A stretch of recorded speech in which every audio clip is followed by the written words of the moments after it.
All right, welcome into the post-game show, everybody. Altitude Sports Radio 92.5. I'm Dan Tanner, your host this evening.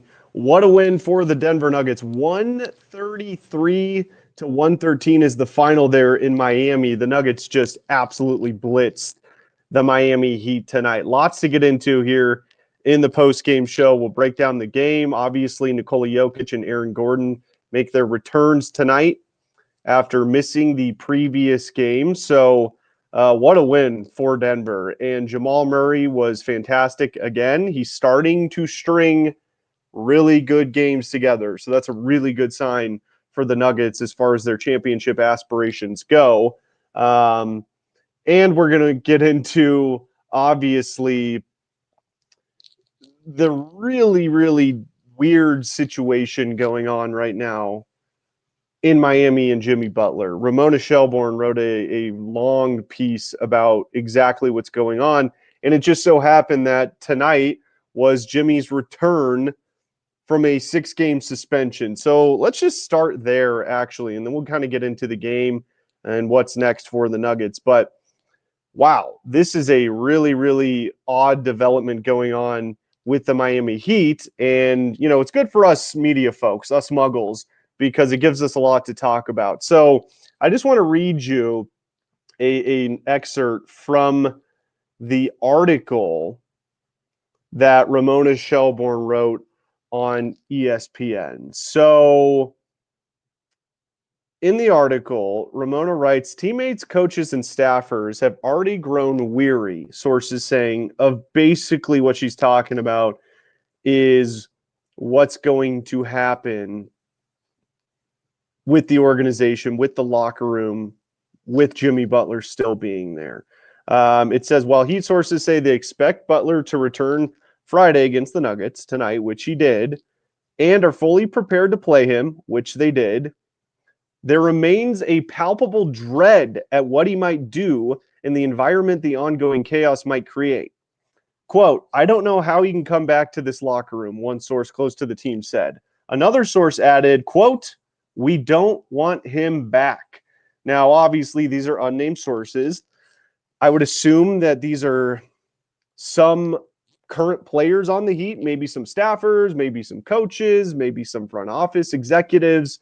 But this is a really odd situation going on. So basically, if you're not super familiar with what's happening, Jimmy Butler is 35, 36 years old. He's long in the tooth. You know, he's getting up there in age. And he wants a contract extension. And he wants a big contract extension. Well, the Heat aren't really wanting to do that. Pat Riley, the Hall of Famer, isn't going to play that game with Jimmy Butler. Also, he's slated to make like $45 million next season. So he's doing okay. But, you know, this has kind of been a theme for Jimmy Butler. He's done this everywhere he's gone. He did it in Chicago. He did it in Minnesota. He did it in Philadelphia. And now he's doing it in Miami. And I remember when Jimmy went to the Heat, well, Jimmy causes a lot of problems wherever he goes. And the Heat culture will simmer that down. It did for a while, but this situation is ending like every other situation Jimmy Butler's been in his career. It's him burning bridges all the way down. In the article, it also says that Ramona Shelburne wrote, if history, like say in Minnesota in 2018, serves as precedent, the discomfort could deepen quickly.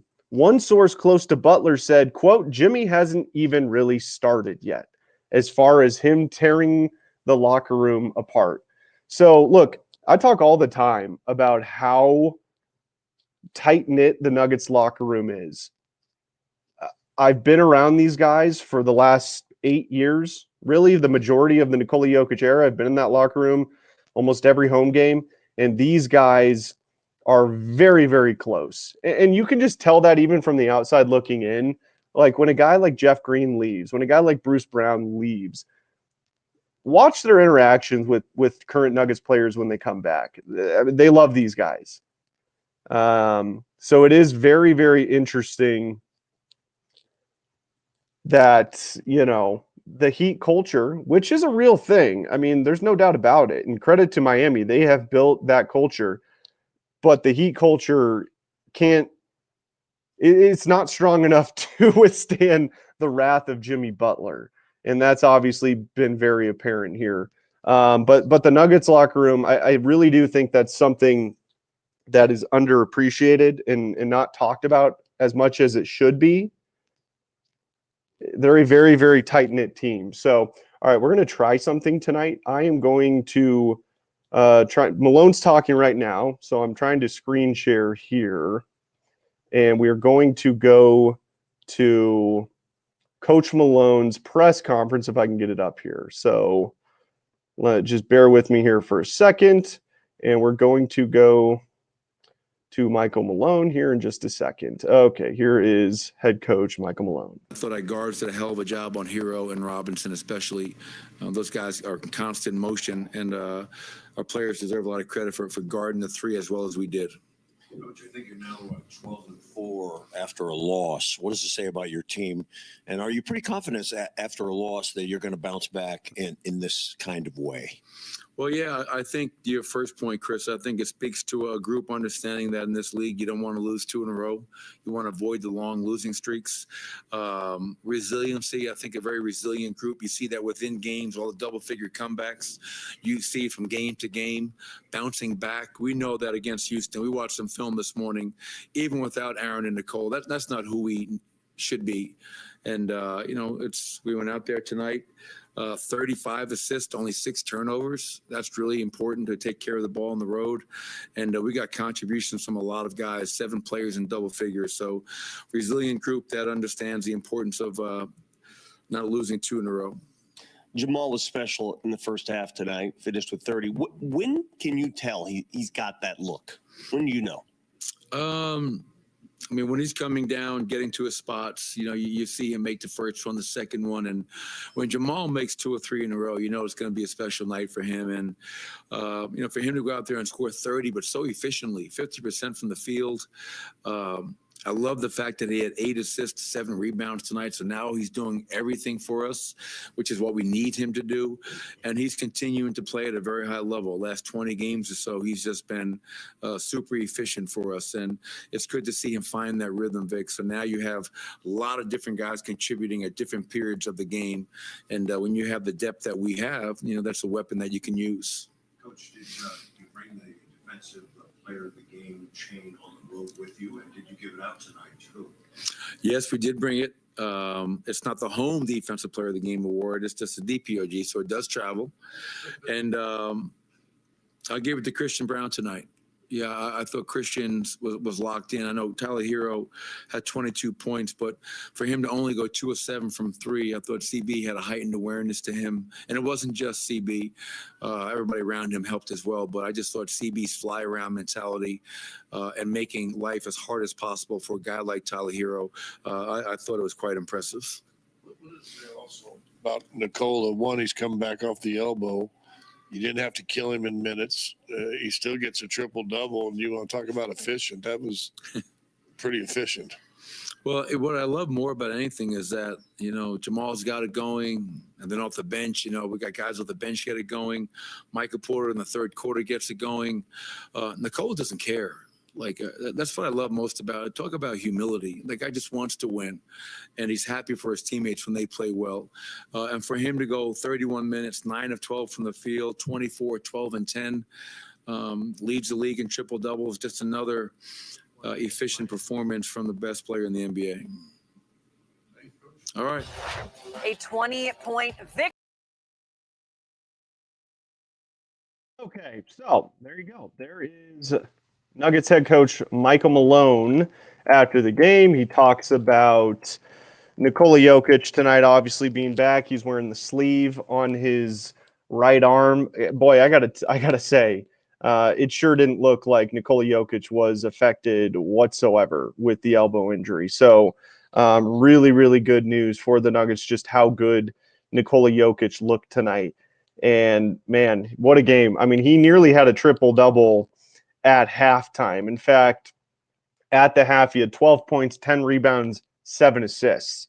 So the Joker was clearly feeling pretty good. Here's the good news with Nikola Jokic. Obviously, it's not good that he hurt his elbow. And he obviously missed time earlier this year when his son was born. He missed 3 games. And there's been various points throughout the season where he has missed a game here or there. But for the most part, he's been very consistent this season as far as availability.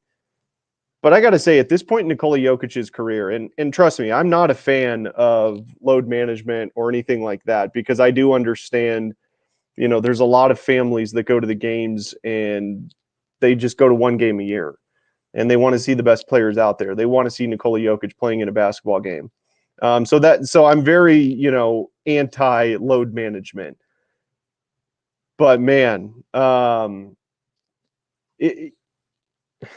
always go back to the end of last year, because this team, including Nikola Jokic, including Aaron Gordon, were just done. I mean, they were absolutely spent at the end of last season. So I get it. I get when fans are frustrated with load management, but at the end of the day, as a Nuggets fan, you've got to really think about this big picture wise, and think about it from the viewpoint of get these guys as rested and as healthy as humanly possible before the playoffs start. That's all that matters now. I mean, let's be honest. I've talked about this a bunch. I don't care if the Nuggets get the 5 or 6 seed. I don't think it matters with this team. They had home court advantage last year, the first 2 rounds. They lost, 3 games at home against the Timberwolves. They lost that series because they were done. Aaron Gordon was exhausted. Jamal was injured. Joker was exhausted. Everybody was. So would I like to see him get a top 3 seed? Sure, but not at the expense of the players' health and, fatigue level. Let's just put it that way. And Aaron Gordon's missed, 20 plus games already this year. And again, that's not ideal. I'm not rooting for that to happen, obviously. But if it's going to happen, I mean, this is the time of year to do it. Early on in the season, really tell the All-Star break. That should be the goal for this team. Post All-Star break, you can start to really make their run. But as of right now, I view this as a net positive for the Denver Nuggets. Now, Jamal Murray has been absolutely stellar over the last couple of weeks. And, he was really good again tonight. He wasn't super efficient from the field, but I still thought he played really well. He was moving really well again on the court, 12 of 24 shooting. He had 7 rebounds, which is great. I mean, Coach Malone's going to love that when his guards are rebounding. 8 assists, 3 steals, and a block, plus 19 and 30 points. I think Jamal's back. And, after his first, it was in Dallas, the 45-point game, I had said on this show, let's just pump the brakes a little bit on, is Jamal back? Because I need to see this more, over a stretch of games consistently. And, it's been 3 or 4 games now. I get it's not that big of a sample size, but you could tell it really. Jamal said after that 45-point game, he was interviewed by Jared Greenberg on ESPN, and he said, I've been terrible up until tonight. Well, I actually disagree with Jamal. I don't think he was terrible. I don't think he's been terrible the last month and a half of the season. He hasn't been the Jamal we're seeing right now, and over the last 3 or 4 games, he hasn't been that guy. He wasn't the Jamal we saw in the playoffs in 23 and 2020 in the bubble. But you could tell that Jamal Murray was starting to ramp it up. And I had said this over and over again on this show about a month and a half ago, wow, Jamal Murray's really starting to just move better on the court. That's the first thing I noticed. And that's where I was like, okay, we might have something here with Jamal. He might be climbing up that mountain again because of the way he was moving. Now, that wasn't really translating to necessarily production on the court, but it was a really positive sign. And at least for me, I could really start to feel this coming to fruition with Jamal Murray. So, and over the last, 4 or 5 games, we've seen him reap the benefits of that buildup over the last month and a half, and he's been absolutely fantastic. Now, there's still concerns with Jamal. I mean, the knee swelling is concerning, and from what I was reading, it is the knee where he tore his ACL. So it's like, well, that's not great news, but it looks like he's found a routine or whatever it is that is working for him. He's talked about how he's on anti-inflammatories, and he said they're helping a lot. So that's great to hear. Obviously, all guys are dealing with all sorts of stuff this time of year. So these things are going to happen. I mean, just look at the Nuggets, Joker, AG, and Jamal, 3 of their 5 starters have really been dealing with nagging injuries throughout the season. The only guys who really, haven't been dealing with nagging injuries are, well, they've got a few. I mean, MPJ has been awesome as far as availability. Russell Westbrook, I believe, has played in every game. Christian Browns, I believe, has played in every game.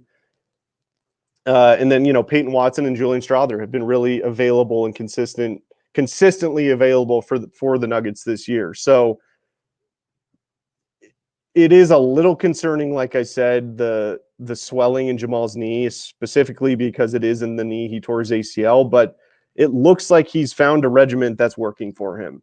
And the way he's moving and the way he's producing on the court, he looks fine to me. So that was excellent to see. I thought his defense was actually pretty good tonight. We saw that block late in the game, gets the steal, goes down and gets a bucket. That's great stuff from Jamal Murray. So that was really cool to see tonight. Another kind of note just on the game itself I had was this was kind of the first game where Russell Westbrook, he was noticeable in the first half. He was. And I mean, he was 3 of 4 from beyond the arc. So much for my, rule for Russ only taking 2 3-pointers a game. I've pretty much thrown that out the window because he's shot in the 3 ball way better than I anticipated going into this season. But the second half, he was kind of just non-existent in my book, but that's fine. I mean, the Nuggets didn't need him to be Superman out there at that point in the game. I mean, he plays 26 minutes, just 4 of 7 from the field, 3 of 4 from beyond the arc, like I said, 7 assists, plus 12, 11 points. I mean, I'll take that kind of a game from Russell Westbrook pretty much every single night. There's been a lot of times this year where Russell Westbrook has gotten over the 20-point marker. And, that's, to me, that's good in a sense, and it's bad in a sense. It's good because to have a 17-year NBA veteran producing like that is obviously not super common in the NBA. So it's great to see that he's still able to do that, because I promise you there will be at least a game or 2 in the playoffs where the Nuggets are going to have Russell Westbrook have an outstanding game. But the bad in that, in my opinion, is if Russell Westbrook is having to score 20 or more points a game, that probably means the Nuggets aren't playing very well. That probably means the other starters aren't producing at the level they need to be producing. It kind of goes to my theory with Nikola Jokic. I love seeing Joker get the 50-point games. I really do. I love seeing him get the 40-plus point games. It's amazing that he's averaging over 30 points a game this year.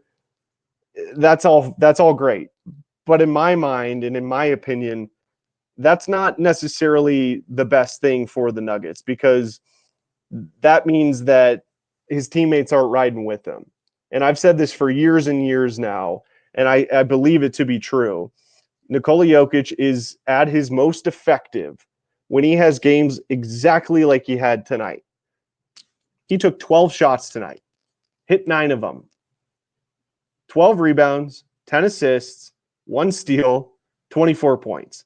I mean, to me, that's chef's kiss from Nikola Jokic as far as the perfect game from him. That's when this team is at their best, when Nikola Jokic doesn't have to be Superman scoring the basketball.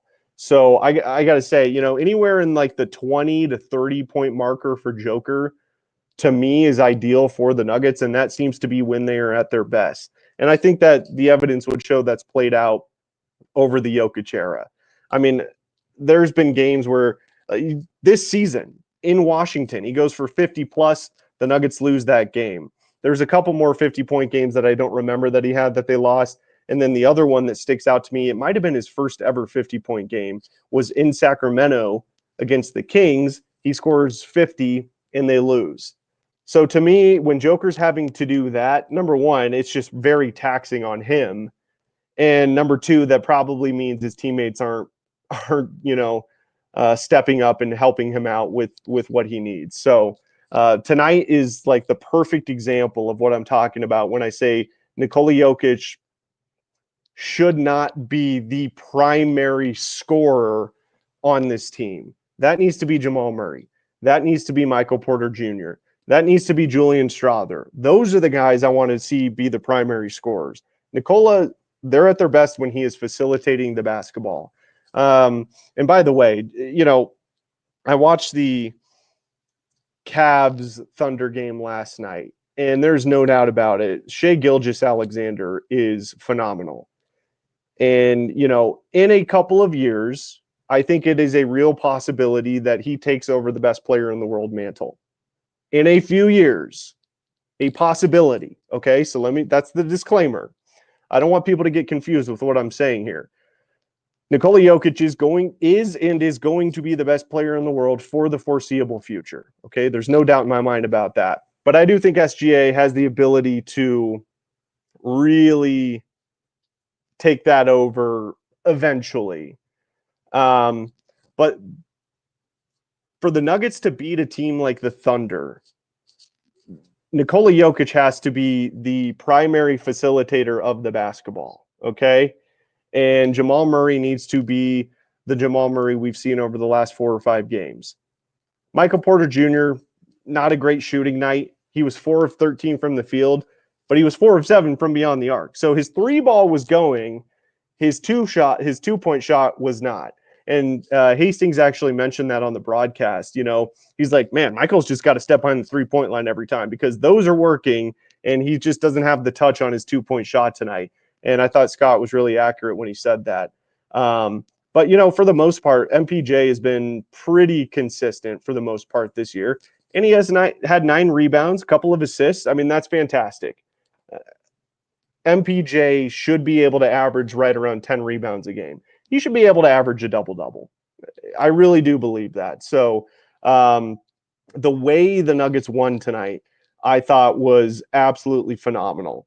That's how they have to do this. So it was absolutely fantastic. All right, let's get to some of your comments here. Feel free to drop them in the comments section here. My guy, Kevin, ADT, appreciate you listening, Kevin. Thank you very much. Let's see here. SGT Dinksta. Ooh, I like that. I probably just really butchered that. I apologize if I butcher any of your names. Jimmy Butler is cooked. Well, here's the thing with Jimmy. And, if you missed it, I got into the situation unfolding with the Miami Heat and Jimmy Butler right now. And hey, it's great for us muggles in the media to talk about. So I'm not complaining about that. And it was awesome that his first game back after a 6-game suspension for conduct detrimental to the team just so happened to be tonight against the Denver Nuggets. Jimmy Butler wants out. And Pat Riley, who's the president of the Miami Heat, has dealt with this in the past. He dealt with it with Dwayne Wade and a bunch of other different players. Pat Riley is going to win this battle. Make no mistake about that. He's shown it in the past. He's done this before. He has been there and done that. And the thing with Jimmy Butler is, I referenced an article earlier from Ramona Shelbourne on ESPN. She really goes into details of exactly what's going on here in Miami. If you haven't read the article, I actually really highly encourage it because it's quite fascinating. Essentially, if I can just kind of break it down for you really quickly, Jimmy Butler wants more money. Shocker. I know. That's how most of these things happen. His press conference a couple weeks ago, his infamous press conference where he talked about how he wasn't happy in Miami. This was post-game. They said, is there any chance of fixing it on the court? He said, probably not. So that kind of gets into your head of maybe it's issues with his teammates, and that still may be the case. But I think the main issue is that he wants more money. He wants a long-term contract extension. That's what Jimmy Butler wants. Well, he's 36 years old.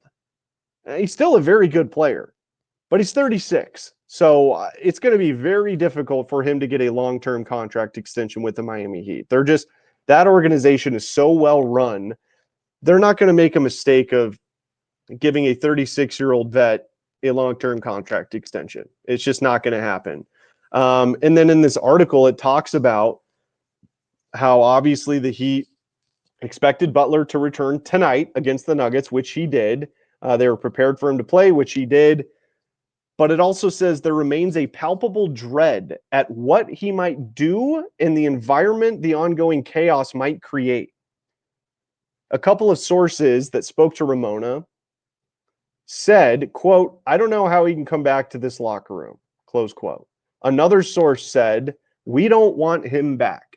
Now, is that teammates of his? Or is that coaches, assistant coaches? I don't know. Is that the front office? Who knows? But it's plainly obvious that Jimmy Butler and the Heat are destined for a divorce. All right, let's add our guy KJ Granderson in here on the show, who just got done working the game at the station. KJ, welcome. How you doing, man? I'm good, man. How you doing? Good, KJ. All right, man. So I was just talking about got into the game. We'll get into that here in just a second. But what a great night for us in the media. Jimmy Butler suspended 6 games, conduct detrimental to the team. He just so happens to return tonight against the Denver Nuggets. Now, I don't know if you got a chance to read Ramona Shelburne's article on ESPN, KJ, but if you didn't, that's okay. But it's very fascinating. And she goes into basically, you could have guessed this pretty easily. Jimmy wants more money. Shocker, right? He wants a contract extension. And it's modern NBA. Who could have guessed? Yeah, who could have guessed that? He's 36 years old. So, and Pat Riley, the president of the Heat, has dealt with this before. He dealt with it with Dwayne Wade and various other players with his time in Miami. So, in the article, there were several sources that said, we don't want him back. We don't know the kind of trouble. We're fearful he's going to create more trouble in the locker room. And, a source close to Jimmy, KJ, said that this is just the beginning. This is just the beginning of what could be a total and complete absolute blowout with the Miami Heat organization. So it's like, oh man, not looking good. I think we might have lost KJ here. So let's get him back here in a second. But yeah, so I'm curious your thoughts in the comment section. Let me just say this, okay? I don't believe most of you listening want Jimmy Butler on the Denver Nuggets. Maybe some of you do, and if you do, that's fine, and feel free to give me your reasons as to why. I don't see Jimmy Butler coming to the Denver Nuggets. It's not it's not worth, breaking up or potentially tearing apart the Nuggets locker room. That's just not going to be a good idea. Now, as far as a player on the court, I think he could absolutely help the Nuggets in that respect. Really good defensive player, physical on the offensive end, very smart. Those are all qualities that the Nuggets look for. But he's also got like a $45 million payout for next season. So you would have to trade Michael Porter Jr. Let me just run a quick poll here, okay? And I know MPJ is a polarizing figure for Nuggets fans, and I get it. He is an absolutely polarizing figure because going into the 2018 NBA draft, Michael Porter Jr., before the back injury at Missouri, was listed as potentially the number 1 overall pick in that draft. I mean, he's that kind of talent. If you haven't seen Michael Porter Jr.'s high school highlights, go look at those things. I mean, it's incredible what he was doing in AAU basketball. Absolutely phenomenal. He's also, I would say, this is difficult because you have to keep in mind that he did have 3 back surgeries. Very, very significant injuries that MPJ suffered. And he's developed drop foot, which I'm not even exactly sure what that is, but I know it's not good. And I've heard that it doesn't really go away.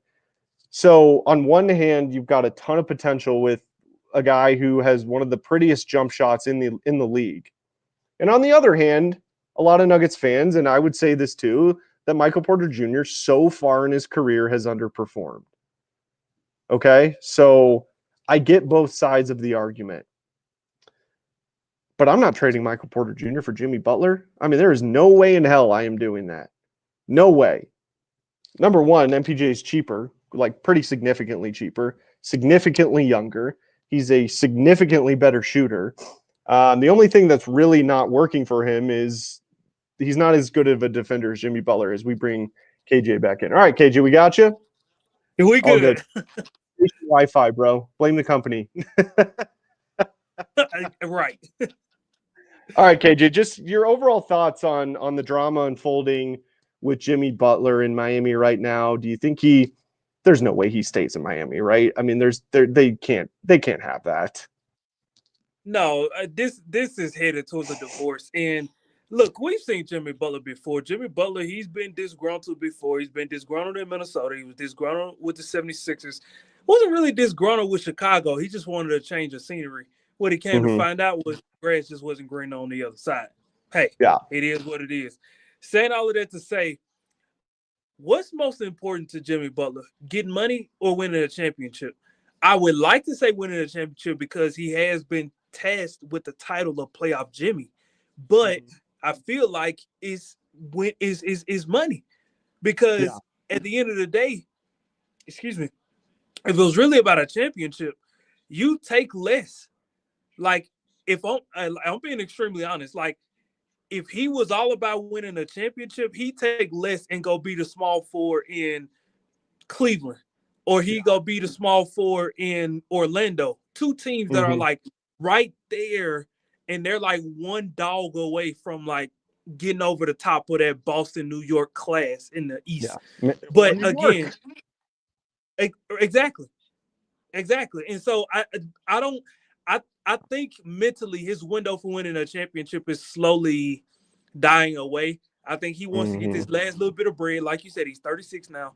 And I think he understands that after this contract, this is going to be it for him. So, yep. All right, KJ. I figured out how to share my screen on StreamYard, and I'm really proud of myself. And I'm going to share a video with you and everybody here in just a second. So give me a second here. Okay, so the Aaron Gordon dunk was absolutely phenomenal. Do you have my screen shared? Are we good? I can't see it. Maybe they can see it. All right, give me 1 sec here. I shared it earlier. I'm still messing around with this. Give me, some grace here. Yeah.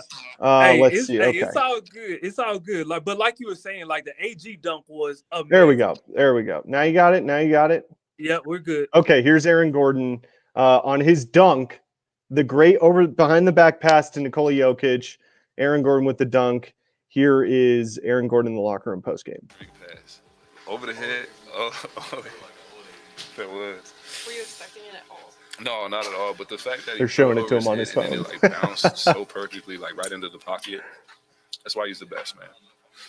That's why he's the best.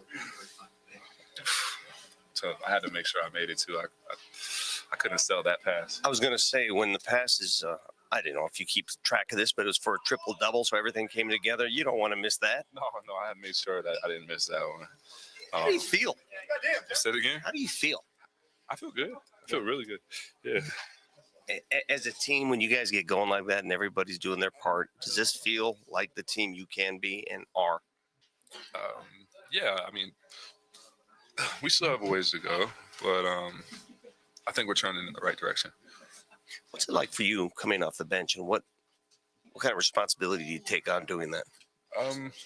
It's different, it's definitely a different rhythm to the game, but being on a minutes restriction, I got like 18 minutes to get in, so I just get in and get to it, either try and extend the lead or close the gap. So that's kind of what I'm thinking, just get in and get busy. What do you figure as far as minutes restrictions? How much more of this do you have to go through? I'm not sure. We have a good coaching staff and a good training staff, so I'll leave it up to them. We want to be healthy when it's time to win for real, so got to be smart. Okay, so there is Aaron Gordon Love with what he Nick said. Lombardi there, man. Love what he said at the end. Yeah, We yeah, gotta be yeah. What are healthy. your thoughts on that? He said we gotta be healthy when it's time to win.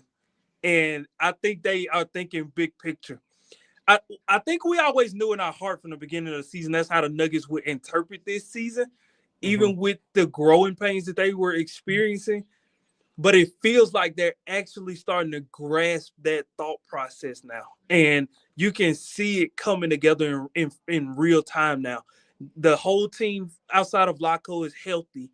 And you can kind of see guys starting to take their stride slowly but surely. Like if there needs to be a load management, I don't want to get in trouble with Malone. If there's like a load management game here or there, fine, whatever. It's not a big deal. And they understand that as long as they're a top 6 seed, the rest is going to be history.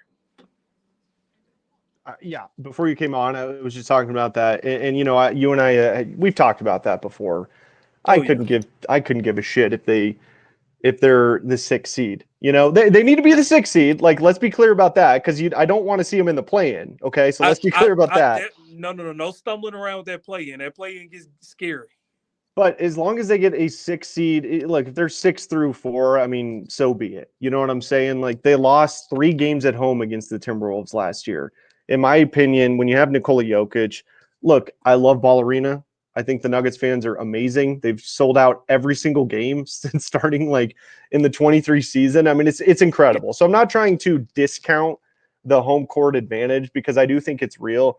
But at the end of the day, KJ, the real advantage that teams have across the NBA in the playoffs, who are the healthiest going into the playoffs? Who are the most rested? And you could also say who's got momentum, which I do think is a real thing heading into the playoffs. But man, like again, I just go back to the end of last season. I mean, that's really stuck with me. And Coach Malone talked about that last year at their end of season press conference with Josh Kroenke, and Calvin Booth.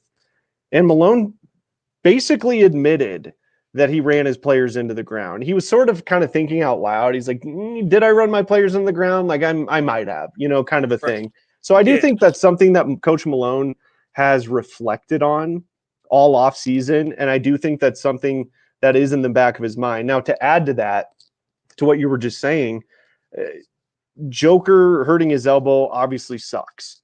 It didn't look like it affected him much at all tonight. But that does suck. Aaron Gordon being out, that sucks too. Jamal's having, issues. That sucks also. But at the end of the day, man, like I'm looking at this from a bigger picture. At the end of the day, are we going to remember the 7 games Joker missed in the regular season, or are we going to remember what he does in the playoffs? And with that being said, these games that Nikola is missing, these games that Aaron Gordon are missing, to me, like that's just miles off the body, man. I look at it as a good thing moving forward. Now, obviously, you wanted to be healthy towards the playoffs, but right now, I think it's a net positive. No, I mean, agreed. At the end of the day, if you're going to miss games, now is the time to do it. And that way, once we get over the All-Star break, which is coming up here in a couple of weeks, we'll be able to kind of hit that stretch run. Everybody would have had a chance to go away for a couple of days, whether that's go, on vacation or go see family, whatever the case may be, get away from basketball for a couple of days, everybody outside of Nikola, of course. And then from there, when guys come back, he's like, all right, we've been here before. We know what to do. And the truth of the matter is, and I haven't thought about this until like literally right now, when you come back from the All-Star break, you got to have the mentality, there is no help coming through that door. It's on us to go and take this season from Oklahoma City, from Minnesota, from Dallas, from the Houston Rockets, who think they're ready to take that step, but what they're going to quickly find out is they're not ready. You got to have that type of mentality, that chip on your shoulder. No one's coming through that door. It's on us to take the next step, and I think we're kind of slowly but surely seeing that come to play out right now. So moving forward, if you're the Denver Nuggets, you got to understand that the most important thing right now is health. Take your time right now. Even if you're injured, take your load management now. take those minutes, take your time. As AG was just saying a few minutes ago on the post-game interview with Vic Lombardi, you know, we just got to pace ourselves. We got to pace ourselves.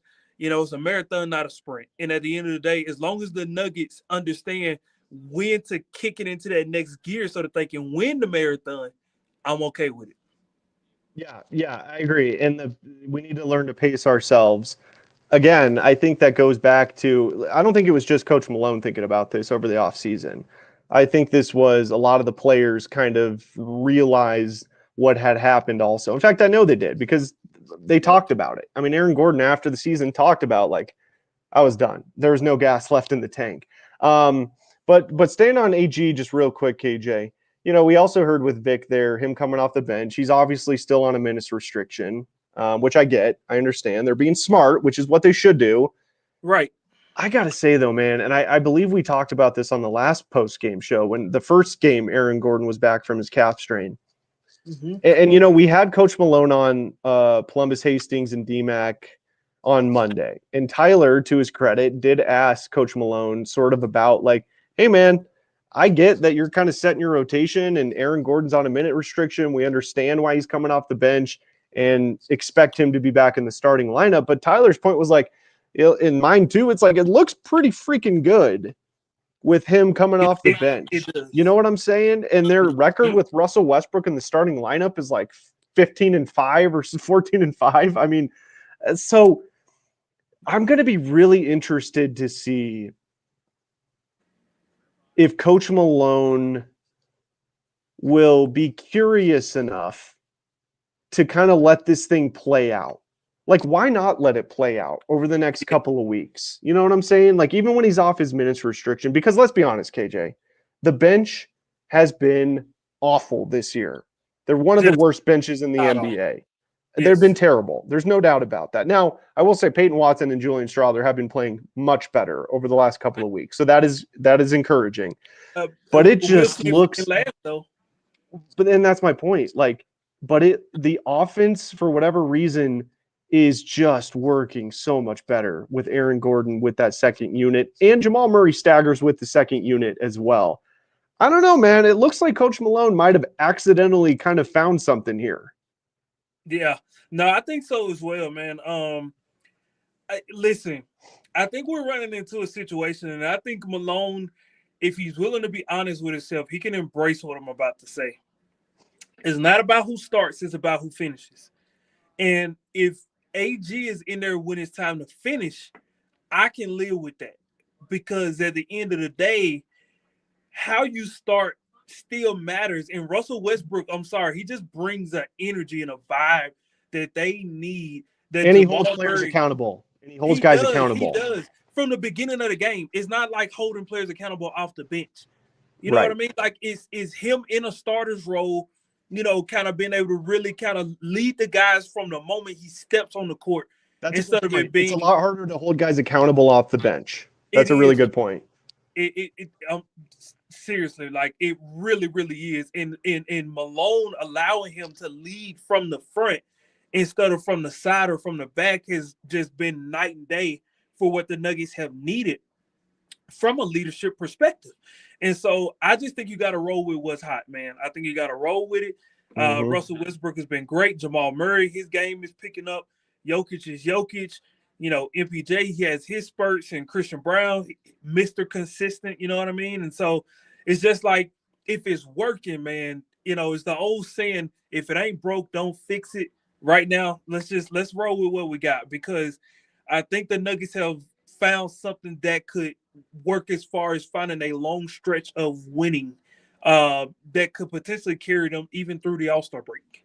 Yeah, I mean, and if it stops working, big deal. Who cares? They just go back to the original starting lineup, you know? Like, and that's all they have to do. I'm with you, man. Like, you know, and I get it. It's funny you bring up, like, who it's not about who starts, it's about who finishes, because I do believe that. But I said that to Kreckman the other day. He's like, that's the dumbest, one of the dumbest sayings in sports. Those guys care about who starts and who finishes. I'm like, okay, I mean, sure, Nate. I kind of got what he was saying, but to me, and he might be right. Like, you know, those players do have egos, so I kind of got what he was saying. But at the end of the day, man, it really does just matter who's finishing the game. You know what I'm saying? Especially in the playoff. Oh yeah. So yeah, I just, man, like I said, I really do think Malone's just kind of accidentally stumbled on some. You know, some of the best inventions in the history of the world, KJ, were invented or stumbled upon by accident. Yep. And I'm not saying that's what this is, but man, and I know it's only been a couple of games, but it just looks completely different the way it's all working. And I mean, you get to the point where the bench. I've been saying this for years now because the bench, other than the 23 championship season, that was the best bench I've seen in the Jokic era. But other than that season in particular, my goal for the bench has always been for them to just tread water when Nikola Jokic isn't on the floor. Can you keep the score roughly where it was? Can you leave it where it was until he comes back in the game? Well, over the last couple of games, when AG's been back, they've been able to not only tread water, they've been able to extend the lead to the point where Joker doesn't have to play in the fourth quarter. I mean, again, you want to talk about load management. That's how you load manage. You build up such a big lead that he doesn't have to play in the fourth quarter. That's how the Warriors run was so long. That's how their window was so long. They were able to do what they needed to do, even in stretches where Steph and Clay went to the bench. They were like, okay, well, we're going to find ways to elevate this lead. We're not just going to sit on the lead. And you saw more games. And I wish I remembered the stat from back in the day, but like there was one particular season where there were more games that Steph Curry set out in the fourth quarter then I can't remember the exact stat, but it was one quarter he sat out like over half the season he sat out the fourth quarter. You know what I mean? And it was like like probably 6 or 7 full games, something like that. I don't know what the exact math is, but that's a big deal. That's a huge deal. You know what I mean? And I'm just like, look, if the Nuggets can average for Jokic per season 10 to 15 fourth quarters where he doesn't have to play, on top of the 5 to 10 games that he already will kind of whisper it, load manage. I'm telling you, man, it would do him wonders, man. And if Malone can allow his ego to not get in the way, and understand that because he stumbled into something, it could be more beneficial than detrimental. And in the long run, if AG's not mad, let's keep going. All right, KJ, last thing I got for you before I get you out of here. Okay, so for everybody who doesn't know, KJ is from the South, Mississippi, correct? This is correct. So the reason I'm bringing this up is it's going to be bitterly cold here in Denver this weekend. The Arctic blast is sweeping the nation. So first of all, KJ, let me ask you, how long have you been in Colorado for now? So 5.5 years. So you've dealt with the cold. You've dealt with the cold. So what does KJ Granderson do on a minus 15 degree day in the Mile High City? What are you doing this weekend? Well, listen, man, I'm not gonna be able to stay cooped in the house like I planned on. So my plan is to stay cooped in the house, but I'm not. That's a good Saturday. Saturday, I gotta do a little moving around, and then Sunday, I gotta go and move a few boxes into the apartment. Me and my wife just, got an apartment. So, congrats. Thank you, man. So, you're moving this weekend? Listen, of all the weekends they could have finalized our closing, man. Dude, I swear, man. Like, this happens all the time. When you're moving, like, I remember when I moved once, it was like the hottest day of the year in Denver over the summer. And I am just literally soaking from head to toe in sweat. Bro. Or it's minus 15. There's no in between when you're moving. There's no in between. And then on Monday, I got to come to work. So there's no getting out of work, unlike you, sir, who have the day off on Monday. Hey, I will be covering the Avs game on Monday with DMAC. I'll be at the Avs Wild game covering that game. So I am kind of working. Okay. All right. Yeah, All right. but that's by choice. That's by choice. I could Okay. stay home and do nothing. I was gonna say I give you a break on that. But that's what my weekend looks like, man. That's what Yeah. my weekend looks like. What's It's gonna be the a little busy. what's the coldest? What was the coldest weather you ever had to deal with growing up in Mississippi? Oh man, so I'll never forget, man. I had to be like 4 years old, man. We had like this wasn't like a light glaze of snow that Mississippi gets once every decade. No, Mhm. this was like a full-on snow. And Okay. I mean, dude, it had to have been like anywhere between like 10 to 15 degrees combined with snow. Oh And wow. Okay. I was like, okay, well, I was like, again, me saying that I was 4 years old, like I still remember that because that's just how significant it was. Like everybody in the state was like shut down. Everything was shut down. We couldn't go nowhere. And it was just a weird 2 to 3 days in Mississippi because everybody was kind of stuck at home. So My dumb Colorado brain. I've lived here my whole life, and my dumb Colorado brain always, when I think of any southern state, in my brain, I always just think of it as it's always hot and humid, right? Like that's just how my brain works. I wish. By the way, just real quick, did you see the Atlanta Hawks? We haven't talked about this yet. The Atlanta Hawks had to reschedule one of their games last week, KJ, because it snowed 2 inches in Atlanta. Are you kidding me? I saw They it, dude. shut down the game. I've driven to Nuggets games in 2 feet of snow. They shut the game because of 2 inches of snow. When I saw that, I was like, you have got to be kidding me. Is that really how like much people freak out in places where it doesn't snow a lot? Is that a thing? Yes. I will say that. Like they always, it's a major freak out because it just doesn't happen often. And most people who have never been out of the South are conditioned. If you don't know how to drive in it, stay out of the way. Don't move, don't be in it, etc. You know what I mean? Now, I'm gonna come to the Atlanta Hawks defense. I really don't can't care. wait. Let's hear it. What do you got? What's your excuse? Listen, they say that it was icy conditions in Atlanta. I don't know. I wasn't there. I'm just telling you what I was told. Icy conditions. I might be wrong on this. There may have been a game or two here in Denver that got canceled because of a massive snowstorm. I've been watching the Nuggets religiously for 25 years. I can't remember a single game that got canceled because of snow or ice or anything other than COVID. Yeah. No, I'm with you on that, man. I'm Soft. with you. Like, no, it's for. Hey, most of this country is soft. All right, I'm not gonna lie to you on that. That's true. Yeah. No, but great stuff, KJ. I'm really glad we could have this discussion because I got to tell you, man, when I saw that on ESPN, the Hawks rescheduled their game because of 2 inches of snow. It's like, you have got to be kidding me. In fact, I have a sister that lives in Georgia. I'm going to text. I forgot to text her about that, but I'm going to, give her some grief for that one because it's a little icy. Oh, okay. All right. I'll get off the topic, but KJ, you're the best, man. Thank you so much. Get home safe, and we'll chat next game. All right, sounds good, man. Appreciate you again, DT.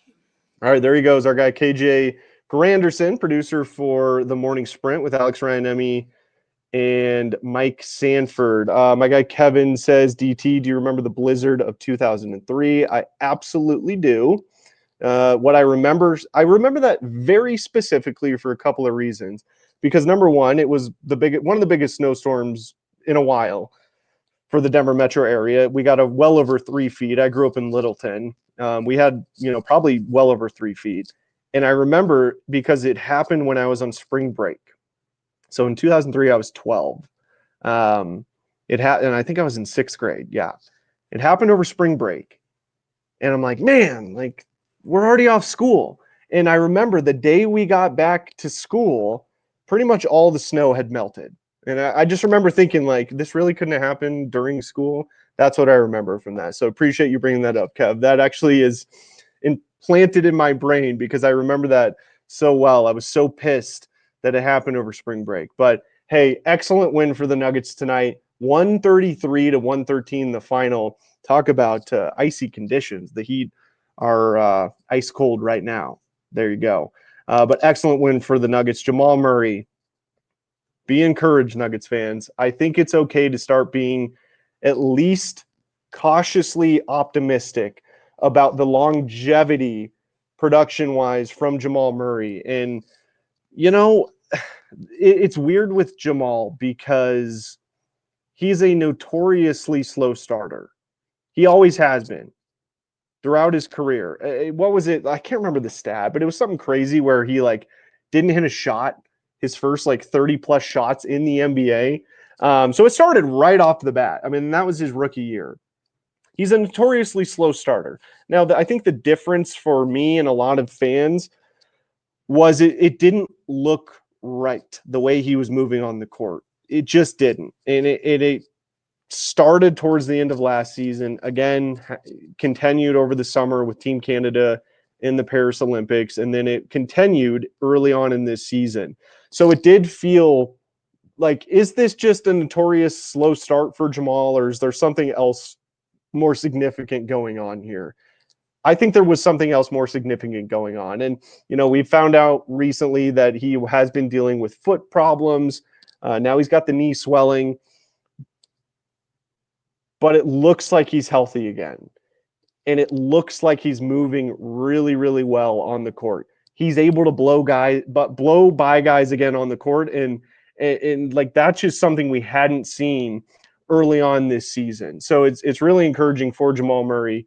But the Nuggets, absolutely dominant win in Miami tonight. Again, 133 to 113 is the final. The Nuggets improved to 25-16 on the year. Their rise in the Western Conference continues, and they'll be back at it again. Good time for the Nuggets to be in Florida, by the way, during the cold spell tonight in Miami, and then Sunday in Orlando, and then they'll be back here coming up on the Joel Embiid-less Philadelphia 76ers. He's already been ruled out of that game. So it's been over 5 years since Joel Embiid has played in a game in Denver, but we'll get into that more coming up on Tuesday. We will be back with you on Sunday to react to Nuggets at Orlando. They'll be taking on Kentavious Caldwell-Pope, Gary Harris, some former Nuggets, and it's going to be a really good test for the Denver Nuggets because the Orlando Magic are one of the teams in the East that I think are really on the rise and doing great things. So going to be a really fun game. But that's going to do it for the post-game show tonight, everybody. Thank you so much for listening